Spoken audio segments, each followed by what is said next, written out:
Howdy folks, got a new issue with the 2013 F150 recently been dealing with. A couple weeks ago we had an overnight lows of something below zero, and my rear differential was locking and unlocking off and on without any input from me. I wasn't, pulling out on the little lever like you normally do. I had seen on just a couple of threads online that people were having an issue even when it was warm, that it was just coming on and staying on.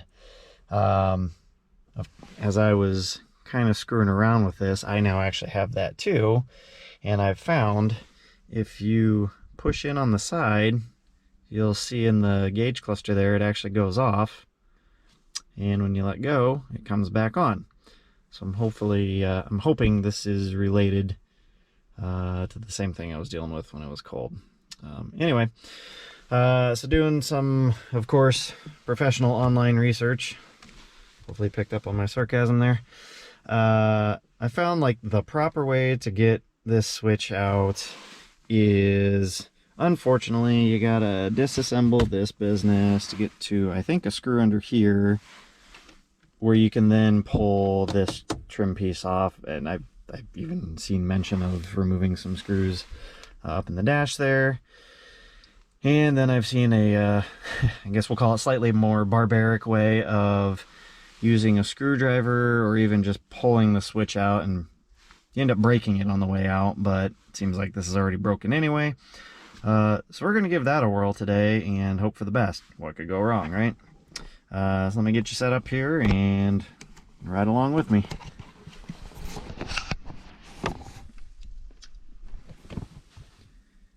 We'll shut the key off so we don't have any weird electrical issues. And all right, so I'm just gonna pull and hope for the best here. I hit the camera, sorry about that. All right, well, here goes something. So it's popping out on the lower side.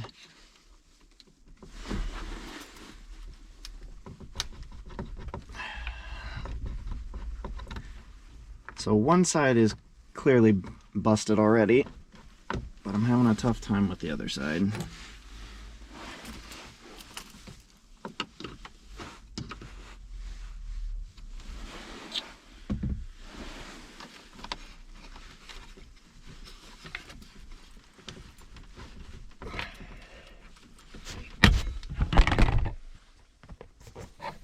Alright, well, busted the switch off.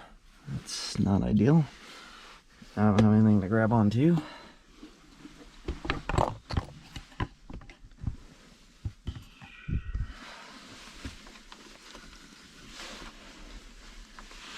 Alright, so we're going to try using the screwdriver. I'm going to put a little painter's tape around it because I don't want to gouge up the trim here.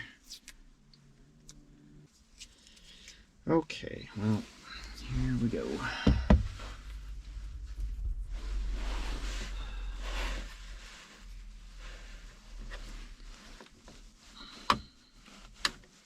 Alright, something gave there. Although this side isn't a problem, it's this other side.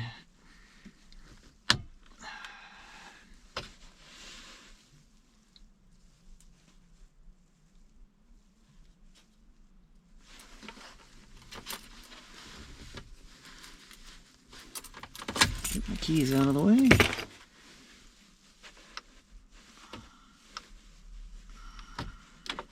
There we go. Nice. Alright, well, there's that part. Looks like we got some grease in there or something. Alright, so got the first half out so far. So far this is looking like what I've read and seen. So now I believe there's 3 tabs that are holding the rest of this switch in.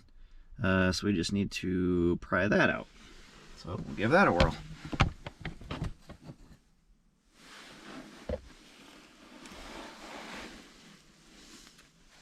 Oh yeah, so there's 3 tabs in here.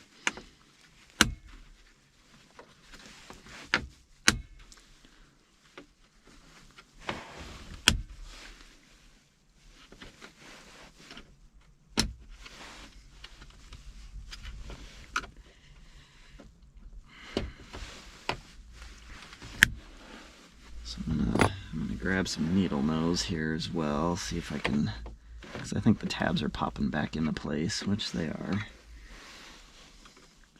So pry that out. Alright, so there's one. Sounds like the second one just broke free. So one more.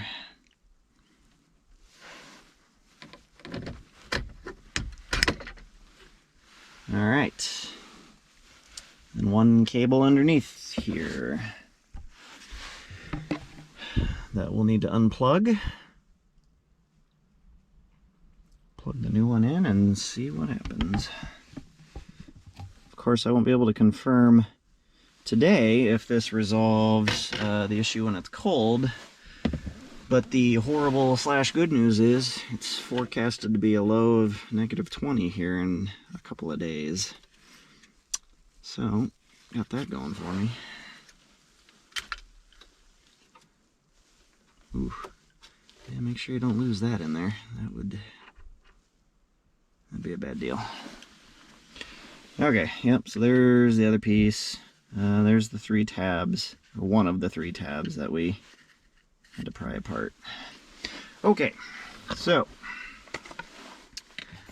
of course, the part number kind of depends on what truck you have. You know, I know the Platinums of this year, this is a 2013 FX4.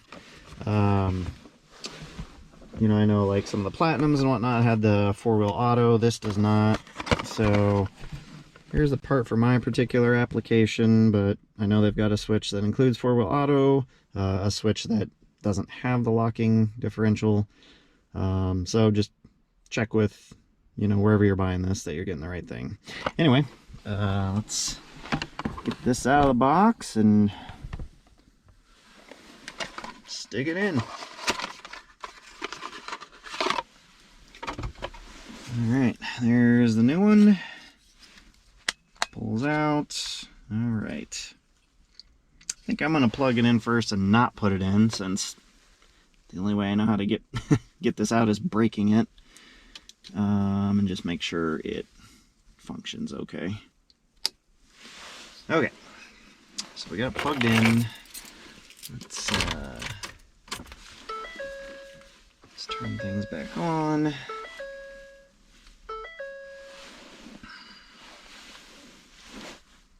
And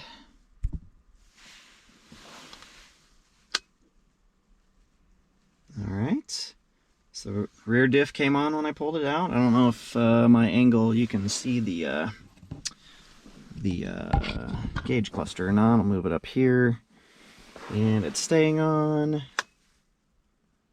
Alright, went back off. 4-wheel high shifted fine.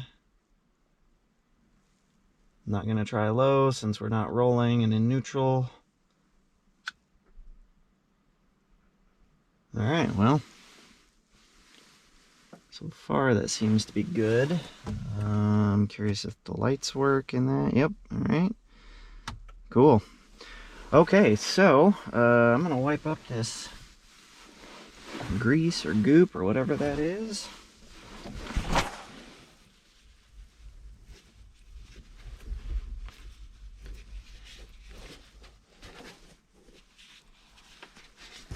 Alright, there's that. And sorry, you're working with an amateur here, folks. Let me get you set back up. And alright, so I'm gonna line up the location where the tabs go.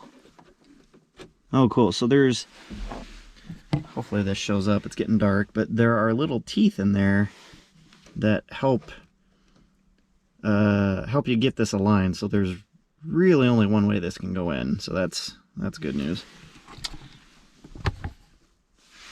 Here, let me pull that out so you can see. There's the teeth, and it kind of matches up with those grooves there. So, we're still good.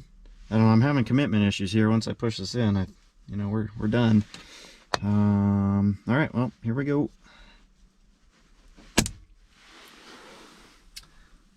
All right, well, I'd say that's a wrap here. Anyway, okay, so truthfully, this was completely terrifying for me. You know, I was worried I was gonna booger up the trim here on the gauge, but all was well, and so far things are looking good. But if I still have issues when it's cold, I'll report back. Anyway, thanks all, and we'll talk soon.